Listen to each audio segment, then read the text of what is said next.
Paper leak मामले में कई लोग गिरफ्तार हुए तो वही कई छात्र जो है अभी भी नाराज है। उनकी जो इच्छा अनुसार सरकार सुनने को तैयार नहीं है। सरकार अपने सिस्टम मुताबिक काम कर रही है जो कि छात्रों को कहीं नागवार गुजर रहा है। बता दी कि तमाम मुद्दों को लेकर के सामाजिक न्याय आंदोलन, बिहार इंकलाबी कारवा और बहुजन स्कॉलर फोरम अरवल के संयुक्त प्रतिरोध प्रदर्शन बाबा साहब अम्बेडकर प्रतिमा से चलकर भगत सिंह चौक होते हुए शहर के भ्रमण के उपरांत प्रदर्शनकारियों ने वापस सब्जी बाजार के पास सभा आयोजित कर की।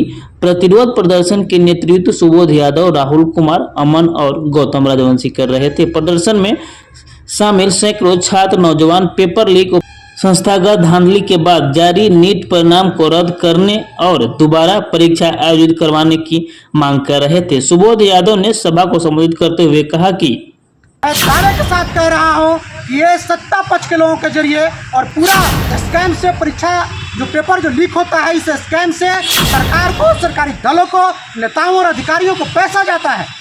और हमारा मानना है कि जब बिहार विधानसभा की तरफ से जाति सर्वे करवाने के बाद संख्या का जो रिपोर्ट आया, उसके आधार पे जब आरक्षण दायरा को बढ़ाया गया तो सरकार की तरफ से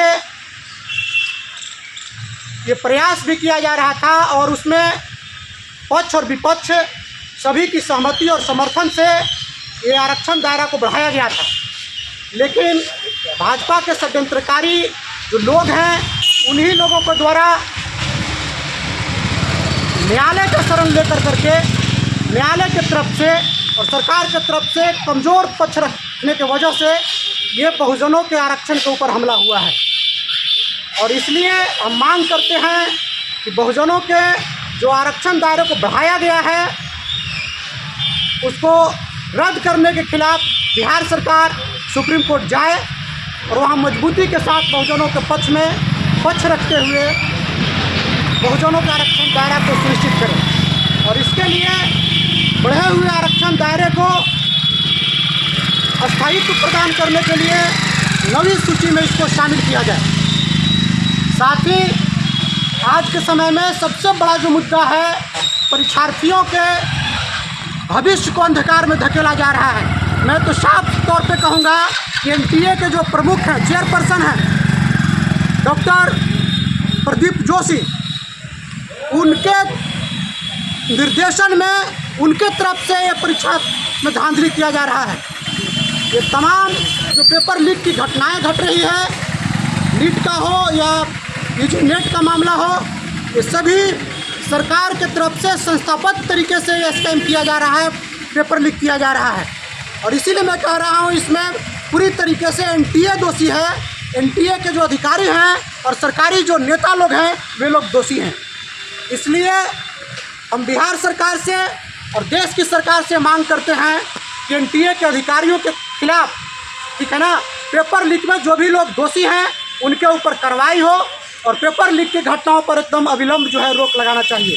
ये छात्र हित में, परीक्षार्थियों के हित में, बेरोजगारों के हित में ये ज़रूरी है।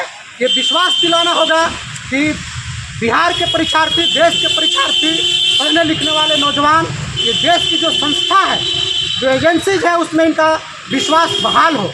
आज एक अविश्वास की स्थिति है, नौजवानों में आक्रोश है, क्षोभ है। ये सरकार एक मतलब कहा जाए तो व्यवस्थित, ठीक है ना, जिसके जरिए एक मतलब एक सही परीक्षा का आयोजन किया जा सके, उसमें असफल है। इसलिए ज़रूरी है पूरे नागरिक समूह को भी, अभिभावकों का भी ये मतलब मांग है कि एनटीए को मतलब जो अधिकारी लोग जो एकदम संस्थागत तरीके से पेपर लीक में जो शामिल होते हैं, उनको जांच उपरांत उनके ऊपर कार्रवाई किया जाए। इसमें तो लगातार ये हो रहा है कि सत्ता पक्ष कह रहा है, विपक्ष जो है पेपर लीक करवाया, विपक्ष कह रहा है सत्ता पक्ष करवाया। मैं तो कह रहा हूँ, एनटीए के जो प्रमुख हैं प्रदीप जोशी, वे संघ के साथ उनका बहुत गहरा रिश्ता है। वे जो विश्व हिंदू परिषद संघ का जो संगठन, अनुषंगिक संगठन है, उसका वे नेता रहे हैं, अध्यक्ष रहे हैं। वे उनके कार्यकाल में मध्य प्रदेश में व्यापक घोटाला हुआ है।